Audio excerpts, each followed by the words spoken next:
Welcome to Theory of Pets. I'm a passionate pet owner with a drive to help others like me uncover the truth about the pet industry and what goes on behind the scenes.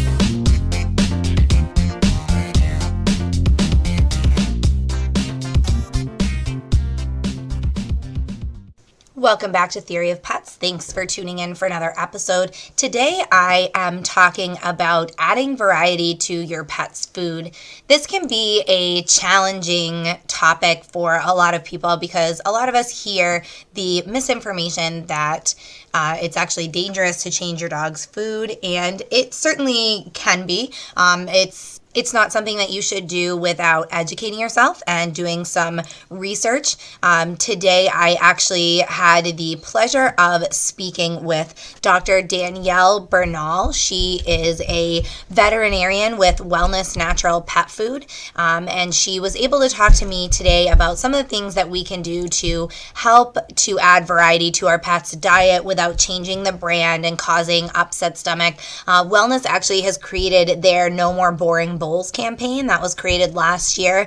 She'll talk to us a little bit about the campaign and what it's all about and why it's so important to add some variety to the diets of our dogs and cats. Today we're going to talk about adding variety to your pet's food, and a lot of people, this isn't a topic that they're very well educated about, so I had some questions today for you. Wellness created the No More Boring Bowls campaign last year. Can you discuss the campaign and what it's all about?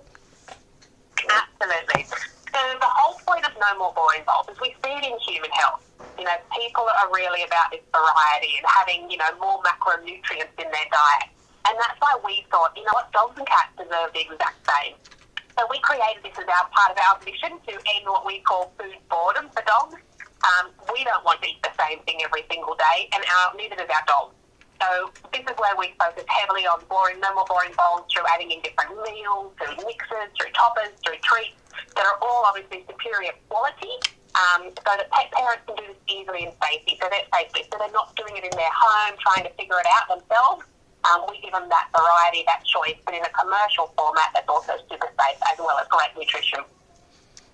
Wonderful. And I know the company also conducted a survey about pet owners and their thoughts on pet food. Can you tell us some of those interesting findings? Yeah, and it's actually great confirmation because whilst we all think it ourselves, it was great. We spoke to about 1,000 pet parents across the country, and we confirmed the fact that, food boredom is actually a big concern for pet parents.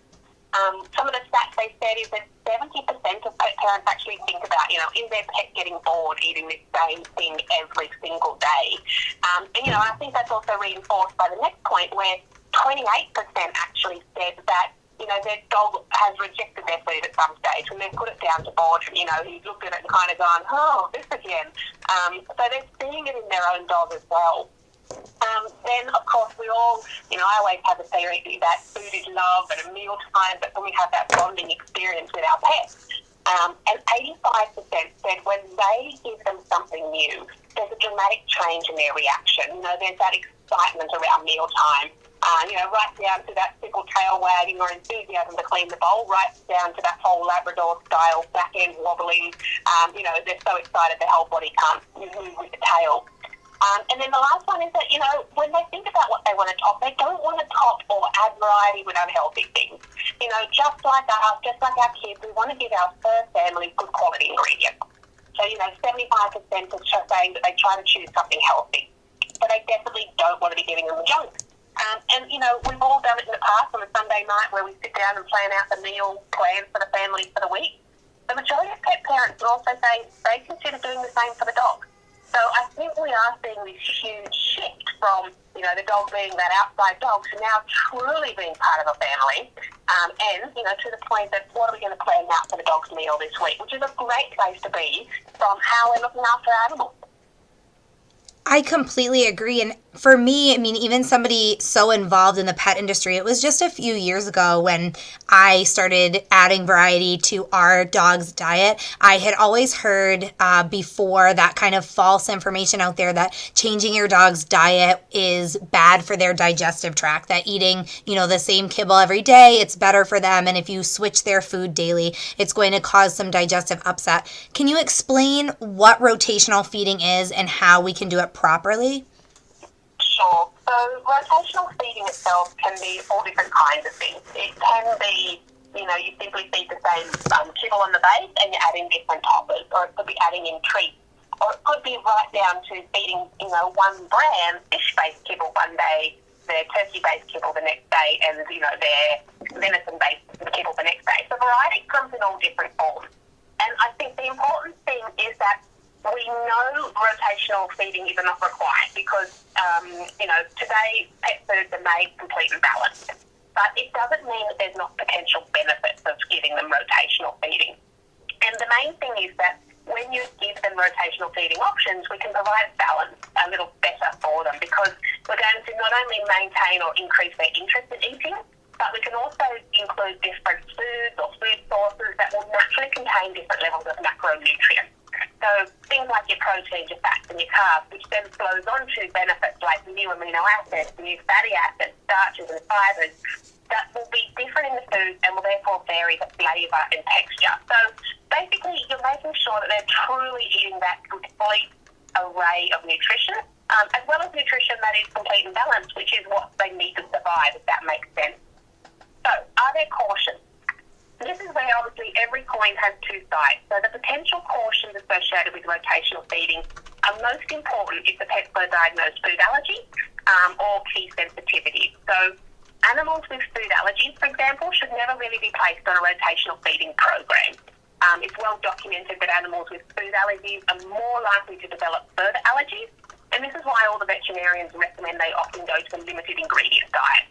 So most important, if they've got allergies, keep them on that. We definitely don't want them to have further allergies developing. For sensitivities, so this is a tough one, but again, if you think your pet's got a food sensitivity, you probably shouldn't also be placing them on a rotational feeding program because you're increasing the variety that they're eating, it more than likely will give them a exposure to one of those products that they are sensitive because you're adding in such variety. Now that said, if you knew, for example, your dog had an allergy to a poultry, you could still probably do rotational feeding in just fish-based diet. So you just got to know and customise it to your dog. And then lastly, the other one that we always recommend is if you've got that perfectly healthy, happy dog, fantastic, definitely do rotation, but try to stick within similar quality foods would be my biggest guidance. Because this is when you're going to get consistent moisture and macronutrient levels. So things like your proteins, your fats and your fibres. But potentially if you overfeed or if you're giving such variety, it's when you could get some of that loose digestive upset. So some of those loose stools in the backyard. So generally pick a great quality brand. Start out and just doing little bits and pieces. And then over time, you can look at how you can plan it out from there. But most dogs absolutely love it. And as I said in the beginning, the best benefit is more nutrition for them. And those bowls are licked clean with enthusiasm. Absolutely. I couldn't agree more. Obviously you mentioned it in the very beginning, we don't want to eat the same food day in and day out. And I actually, a few years ago when we switched to rotational feeding, the reason we did it is we had a dog who didn't have any allergies, wasn't typically a picky eater, and she got a little bit older and just decided that she didn't want to eat as much anymore. She used to be very excited to eat dinner and breakfast every day, and it kind of slowly progressed. It wasn't that she just stopped eating one day. It was her interest just slowly got less and less. So we noticed that something was wrong, but it obviously wasn't the food itself, or anything wrong with the food. It was just her interest was declining. And so I know a lot of other people see the same thing. Yeah, and it's really common in older pets too. For some reason, they just start to go off their food more and more. And I think that's when nutrition becomes even more crucial for our older geriatrics. Because that's when we want to give them good quality because their digestion of protein and, for example, starts to decrease their ability. So they start to lose their body condition. And that's when we want to make sure that they are licking those bowls clean so that they can keep healthy as well. So, yeah, to your point, you see it yourself, but when you've got those older pets, really think about them as well. Yeah, especially if it's a dog that's been eating, the same diet for months or maybe even years. Obviously it's going to be very bland for them after that amount of time. Correct. And it's kind of, we're breaking free of the round and brown and nothing else kibble sort of approach. I think the dogs are relishing it. And so are the pet parents, which is great to see. And if someone wanted to start a rotational diet for their pet, what's the best way to begin? Should they, like as you mentioned earlier, stick with the same brand of food, or is there an easy way to get started? So I would always stick with the same brand of food. I think especially if your dog's been eating it for a long period of time, their digestive tract's really used to it. One of the great things is if you look for recipes that you're starting to, look for ones that have similar fat, fibre and ingredients to minimise the risks of indigestion. Now that's hard, for example, if you're feeding a kibble and then you're topping with wet, they're going to be different. But my recommendation here would be, start by adding some toppers. We've got wellness mixes and toppers, for example, like bowl boosters. You can even, if you want to do a little bit of home cooking, you can choose some healthy human foods, even like broccoli, carrots, or green beans. So, you don't have to just do commercial food, but, that's some of the products that is that great quality. So I would say add some toppers. Those bowl boosters are great. The next one is do that combination of wet and dry. So here, again, we've got a plethora of wet products. You could choose either a pate, you could do a shred, you could do a chunk, you could do all these different varieties, and especially in the wellness portfolio, that's when you can start to add them in as well. And we've all seen it before. When you put a little bit of that extra gravy on top of their kibble, the dogs really get excited about it. And then lastly, as I mentioned, you can rotate between the different kibbles in itself. So whether you want to feed a chicken one week, a lamb the next one, a fish the one after, again, that in itself gives them unique benefits and also differs in their amino acid, fatty acid and vitamins and mineral content. So it's just a greater way of being able to give them a wider array of what, the goodness of nature into their kibble as well. So the most important thing, however, is that when we're adding food in, so, we all get excited, we start putting extras on top of their bowl. Don't forget that every scoop is more calories. Our pets are now, what are they? Dogs are estimated to be 56% overweight or obese. Yeah. So we need to make sure whenever we're topping, we're also reducing what their base amount was. So if they started on a cup, you might want to even reduce them down to half a cup if you're adding in quite a lot of other things. So keep that balance of making sure you're feeding to the feeding guidelines for that combination, not just for each individual item. Yeah, and it's important too. A lot of times you recommended, adding toppers to begin with, and I recommend that as a start. One, it's easier, and two, it's a little bit more affordable for pet parents that are worried about sticking to a budget, and that's something that you really need to pay attention to. Is you can't just do the serving size, the regular serving size, and add more on top of that because you are adding to that calorie count. Correct. And I think it's, again, we come down to that default of we are almost killing our pets with love because we want to give them all this variety. But just remember to keep them lean, keep them in great health. That's probably the best thing you can do for them. The variety is fantastic, but just keep it in the right proportion. Sure. And if you don't want to necessarily switch food, are there ways that you could add variety? I know you talked about some toppers. Are there any maybe human foods or things like that you could add to their diet instead of changing the food? Yes, absolutely. I think we always want to make sure we're giving them healthy things, so avoid all the ones we know that aren't suitable for dogs, so things like your grapes, your raisins, your chocolate, and all the heavily laden calorie treats as well. I think I did a calculation once, so, you have your Sunday breakfast and you're having some bacon and you think, I'll just give a piece to the dog. But when you give that piece of bacon to the dog, it's like you eating 13 pieces of them. It's not a little treat for them. It's a lot of calories. So if you're going to add things in, you're going to add in human food, make sure they're healthy. Make sure that they're good for them. So I mentioned it before, things like broccoli, carrots, green beans, they're nice, healthy. They fill them up. They've got nutrition. Now, in some cases, you might see them come all the way through sometimes. Little bits and pieces will come through, but that's okay. Other things you can include also is if you've got some beautiful fresh diced meat, make sure it's good quality. You can also even pop that on there as well. So pick healthy food. And we all know what they are. Giving them a big bowl of pasta leftovers, for example, is probably not the best thing to do. So really pick, quality. But there's lots of things you can even use in your kitchen as well. Or if you're really curious about all the choices, the other one I'd say is go have a look at wellnesspetfoods.com. And that's where you'll see the plethora of products we've got. And you can always find something in there that you like. So whether or not you just want to, as you mentioned, get one tin to start with or a couple tins, and just include a couple of tablespoons every meal.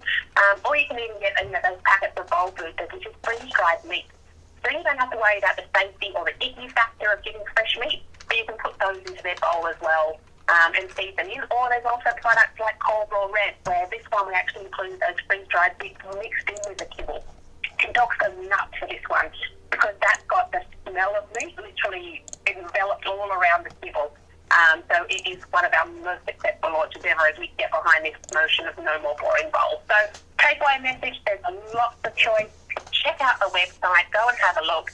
And from there, you'll be able to determine what's right for your dog. And as you said, to your budget, to your lifestyle, and also to your dog's fussy tastes as well. Sure, and mentioning the website, there is a link there's going to be below the podcast, so anybody that wants to check that out. And aside from your great products, there's also a lot of really beneficial nutrition information on there if you're just kind of starting the process and looking for some great references for nutrition and how to feed your pet the right way. You guys have a lot of great stuff on there, so that link will be right under the podcast.